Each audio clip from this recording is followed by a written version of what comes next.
कहते हैं कि दुनिया में सबसे शक्तिशाली कुछ है तो वो आपका मन है। अगर आप मन से किसी भी चीज़ को चाह लो तो उसे आप हासिल कर सकते हो। ये मैं नहीं कह रही, ये दुनिया के महापुरुषों ने कहा है। किंतु ये सच है तो क्यों हर इंसान दुखी ही रहता है? कोई भी इंसान ऐसा तो नहीं मन से चाहेगा कि मैं दुखी रहूं, लेकिन आज के डेट में आप अधिकतर लोगों को दुखी ही पाएंगे। कभी भी कोई भी इंसान मन से ये नहीं चाहेगा कि मैं दुखी रहूं, मैं गरीब रहूं, लेकिन ज़्यादातर लोगों को आप दुखी ही देखेंगे। भला दुनिया में कौन सा इंसान होगा कि नहीं चाहेगा कि वो खुश रहे, उसके पास धन संपत्ति हो, वो सक्सेसफुल हो। कौन इंसान नहीं चाहेगा? लेकिन क्या ऐसा होता है? आप सभी का जवाब होगा कि नहीं, ऐसा नहीं होता है। तो क्या हम उन महापुरुषों को गलत समझे? उन्होंने जो कहा था वो गलत है या फिर हम गलत हैं? चलिए आज मैं बहुत ही ब्यूटीफुल एक कहानी सुनाने जा रही हूँ। इस कहानी के ज़रिए आप समझ पाएंगे कि आप अपने मन से कैसे भी कोई काम करा सकते हैं, कैसे भी कोई विश मैनिफेस्ट कर सकते हैं अपनी मन की शक्तियों से। अपने मन में आप कैसे किसी भी इच्छा का बीज बो सकते हैं एंड आकर्षण का नियम, लॉ ऑफ अट्रैक्शन कैसे काम करता है, ये जान पाएंगे आप। यकीन मानिए, अगर आपने इस कहानी को ध्यान से सुन लिया तो आज आपकी ज़िंदगी बदलने वाली है। वीडियो को शुरू करने से पहले कहना चाहूँगी कि अगर आप चैनल पे नए हैं तो सब्सक्राइब कर लीजिए, बेल आइकन को ऑल पे प्रेस कर लीजिए एंड वीडियो को लाइक शेयर ज़रूर से कर दीजिएगा। चलिए इस वीडियो को शुरू करते हैं। लेके परमात्मा का नाम। एक बार की बात है, एक आदमी था जो बहुत दुखी रहता था। वो अपनी ज़िंदगी में चाहे जो भी कार्य करता था उसे असफलता ही हाथ लगती थी। ना उसके पास उतने पैसे थे, ना उसके पास खुशियाँ थी। वो जो भी करता था उसे उस काम में निराशा ही मिलती थी एंड फिर से वो थक हार के बैठ जाता और फिर से दुखी होके सोचता कि मैं ऐसा क्या करूं कि मेरी ज़िंदगी में भी खुशियाँ आए, मैं दुखी ना रहूं, मेरे पास पैसों की कमी ना हो, औरों की तरह मेरा परिवार भी खुश रहे, हरा भरा रहे। क्योंकि जब भी वो अपने घर आता था तो घर में अलग से क्लेश बना रहता था। उसे कुछ समझ ही नहीं आता था, कोई हेल्प करने के लिए तैयार नहीं होता था, किसी से वो मदद मांगता, कोई आगे अपना हाथ नहीं बढ़ाता उसकी मदद करने के लिए। वो यही सोचता कि परमात्मा मुझे इतना दुख क्यों दे रहे हैं। वो इन सारी चीज़ों को इतनी गहराई से सोचने लगा कि उसकी आंखों के नीचे काले घेरे पड़ गए, कमज़ोर हो गया। कभी कभी तो उसके मन में ऐसा आता था कि मैं आत्महत्या कर लूँ, मैं क्यों ज़िंदा हूँ। किंतु वो ये सोच के रुक जाता था कि मेरे बाद मेरे परिवार का क्या होगा। एक दिन ऐसे ही सोचते सोचते उसने पक्का दृढ़ निश्चय किया कि चाहे जो हो जाए मैं अपने दुखों को मिटा के रहूँगा, मैं अपने दुखों से दूर हो जाऊँगा। इसके लिए चाहे मुझे कुछ भी करना पड़े, कितनी मेहनत करनी पड़े, अंगारों पे चलना पड़े, मैं चलूँगा, लेकिन मैं इन दुखों से छुटकारा पा के रहूँगा। और निकल गया वो अपने दुखों से दूर होने के लिए उस रास्ते पे। उसे सबसे पहले एक मित्र मिला। उससे उसने पूछा, ये मित्र मुझे ये बताओ कि मैं अपने दुखों से कैसे छुटकारा पाऊँ। उसके मित्र ने कहा कि तुम किसी बाबा को ढूंढो, बाबा लोग तंत्र मंत्र करके सारे दुख विपदा दूर कर देते हैं और तुम्हारे बिगड़े काम भी बनने लगते हैं, घर में लक्ष्मी आती हैं। ऐसा कहने से उस आदमी के मन में ये बैठ गया कि मुझे बाबा से ही अपने सारे दुखों को हल करने का समाधान मिल सकता है। और वो निकल पड़ा। जहाँ भी उसे ऐसे बाबा लोग दिखते वो अपनी सारी समस्याएं बताता और उस समस्या को हल करने का उपचार पूछता कि क्या करूं कि मेरे सारे दुख मुझसे दूर हो जाएं। बाबा लोग तरह तरह के नुस्खे बताते, तरह तरह का टूना टोटका करते, उसके बदले उससे मोटी रकम भी मांगते, लेकिन कोई असर नहीं होता था। वो हर बाबा के पास जाता, हर बाबा से समस्या सुनाता, बार बार टोने टोटके करा के लाता, पर कोई असर नहीं हुआ। अब उसे समझ नहीं आ रहा था कि आखिर क्या करे वो कि उसके घर की सारे दुखों से उसे छुटकारा मिले, कहाँ जाए, किससे कहे, किससे बात करे, कौन ठीक करेगा ये सब। अब वो यही सोचने लगा कि मैं अब इन बाबाओं के पास जाऊं कि नहीं जाऊं, क्योंकि इनके पास जाने से मेरा दुख दूर हो नहीं रहा है। धीरे धीरे जो धन थोड़ा बहुत बचा था वो भी ख़त्म हो रहा है। क्या करूं, कुछ समझ नहीं आ रहा था उसे। तभी उसका कोई रिश्तेदार उसके सामने आता है और बोलता है कि तुम एक काम करो, तुम अपने घर में विधिवत हवन कराओ, कुछ ब्राह्मण लोगों को बुलवाओ, घर में बढ़िया से हवन कराओ, सारे दुख विपत्ति सब कुछ खत्म हो जाएंगे। और ऐसा सुना है कि घर में पूजा हवन कराने से नकारात्मक ऊर्जाएं खत्म होती हैं और घर में खुशहाली आती है, यहाँ तक कि तुम्हारे कार्य में भी तुम्हें फ़ायदे मिलेंगे। ऐसा सुनने के बाद फिर से उसके दिमाग में बैठ गया कि अब मेरे दुखों से सिर्फ घर में हवन करा के ही छुटकारा मिल सकता है। उसने फिर हवन कराया, बहुत ही अच्छे से कराया, विधिवत कराया। सब कुछ कराने के बाद कुछ दिन बीते, फिर उसे रियलाइज़ हुआ कि मेरे दुख दूर नहीं हुए हैं, मेरी समस्या जैसी थी वैसी ही है। अब मैं क्या करूं? अब उसे कुछ समझ नहीं आ रहा था। उसे लग रहा था कि बस मुझे कुछ भी करना पड़े, कैसे भी रास्ते पे चलना पड़े, कितना भी कठिन कार्य करना पड़े, बस मुझे इस दुख से छुटकारा मिल जाए। क्योंकि बाबा लोगों के पास जाने की वजह से उसका धन काफ़ी ख़त्म हो गया था और जो भी बचा खुचा था वो हवन करा के उसने मोटी रकम दी और वो भी ख़त्म हो चुके हैं। अब वो क्या करे? अब तो उसके पास धन भी नहीं है, खुशियाँ भी नहीं हैं। तभी उसे एक बाबा के बारे में पता चला जो दुखों का समाधान तो बताते थे, लेकिन उसके बदले कोई रकम नहीं लेते थे, कुछ चार्ज नहीं करते थे।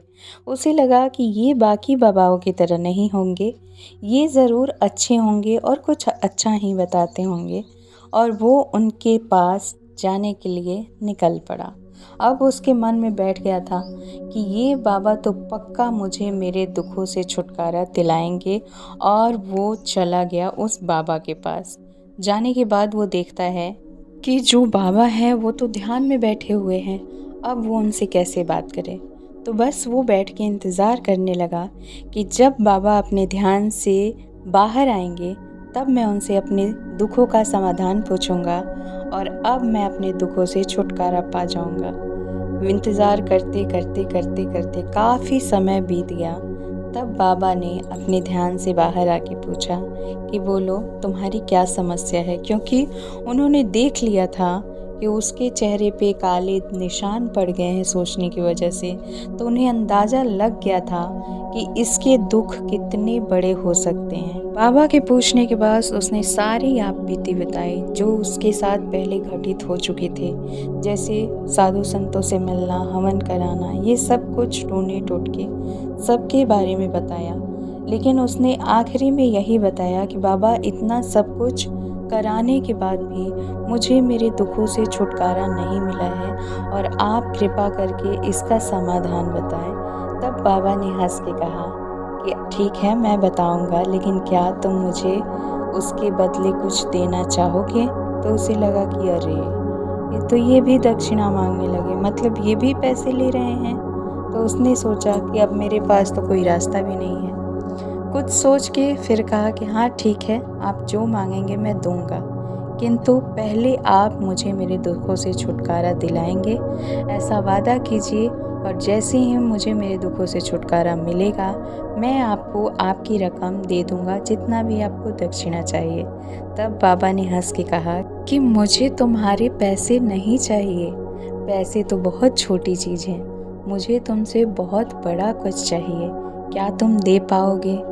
तो वो सोचने लगा कि पैसे के अलावा क्या मांग सकते हैं। काफ़ी सोचने के बाद उसने कहा कि ठीक है बाबा, आप अगर मुझे अंगारों पे भी चलने के लिए कहेंगे तो मैं चलूँगा, बस मुझे इन दुखों से छुटकारा चाहिए, अब मैं ऐसे नहीं जी सकता। उसकी बातें सुन के सामने बैठे बाबा ने कहा कि ठीक है, अब मैं जो बोल रहा हूँ वो बोलते तुम अपने घर तक जाना, और सिर्फ बोलना ही मत, अपने मन में सोचना और फील करना, अंदर से सोचना, भले तुम्हारे मुंह से एक दो बार ना भी आए ये बात, लेकिन मन में तुम्हारे सिर्फ और सिर्फ यही चलना चाहिए कि मैं खुश हूँ। बाबा की बात सुनने के बाद वो आदमी सोचा कि अब मैं चाहता हूँ और पूरे रास्ते यही कहते जाऊँगा कि मैं खुश हूँ, मैं खुश हूँ, मैं खुश हूँ।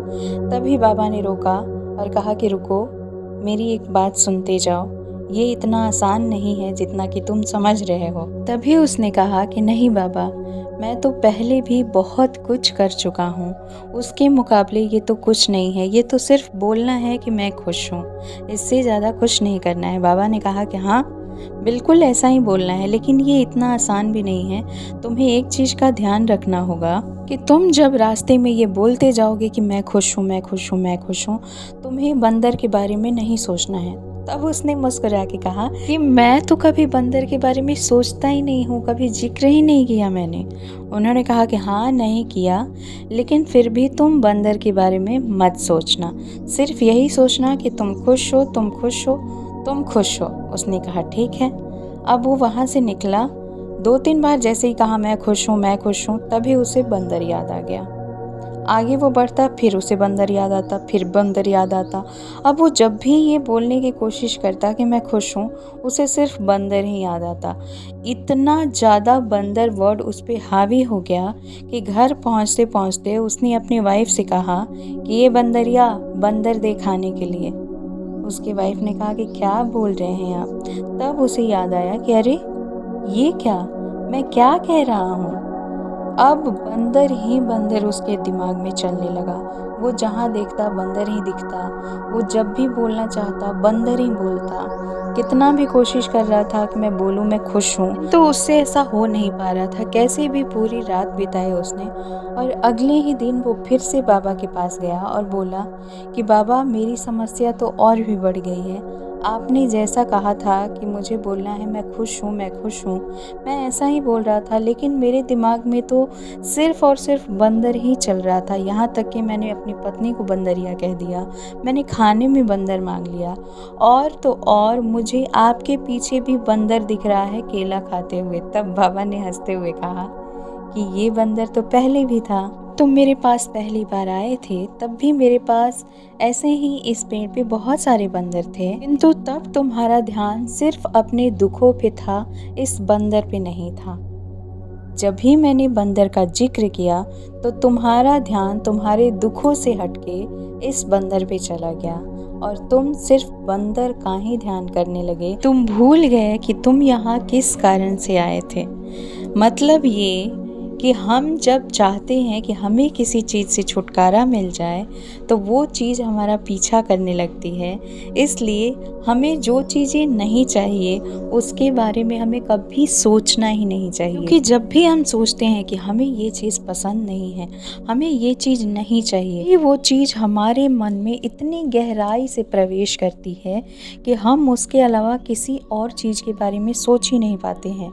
बाबा ने कहा कि तुम्हें जो चीज़ चाहिए तुम सिर्फ उसके बारे में सोचो, ना कि तुम्हें जो चीज़ नहीं चाहिए तुम उसी के बारे में सोचते रहो। भले तुम ये सोच रहे हो कि तुम्हें दुख नहीं चाहिए, लेकिन कहीं ना कहीं तुम दुख के बारे में ही सोच रहे हो, तो इसीलिए दुख तुम्हारा पीछा कर रही है। तुम उसके बारे में सोचना ही छोड़ दो, उसको अपने मन में लाना ही छोड़ दो। अगर सोचना है तो ये सोचो कि मैं दुनिया का सबसे सुखी इंसान हूँ, और तब तुम सच में सुखी इंसान हो पाओगे। ये पॉसिबल है, और लॉ ऑफ अट्रैक्शन का ये सबसे पावरफुल नियम है और पहला नियम है। अगर ये मंत्र आप सीख गए हैं तो आज के बाद लॉ ऑफ अट्रैक्शन आपके लिए 110% वर्क करेगा और आप सारी चीज़ों को बहुत ही आसानी से हासिल कर पाएंगे। ये वीडियो थोड़ी सी भी पसंद आई है तो इस चैनल को सब्सक्राइब करके जाइएगा, बेल आइकन को ऑल पे प्रेस कर लीजिएगा डेली का नोटिफिकेशन पाने के लिए, एंड ज़्यादा से ज़्यादा शेयर कीजिएगा। जो भी आपके मित्र हैं या फिर जिसे भी आप बहुत ज़्यादा मानते हैं उसके पास शेयर ज़रूर कीजिएगा। अभी तक लाइक नहीं किया है तो लाइक भी कर दीजिएगा। मैं मिलती हूँ नेक्स्ट वीडियो में, तब तक आप सभी बहुत खुश रहिए, मुस्कुराते रहिए, पॉजिटिव रहिए। God bless you and thanks for watching. Love you all.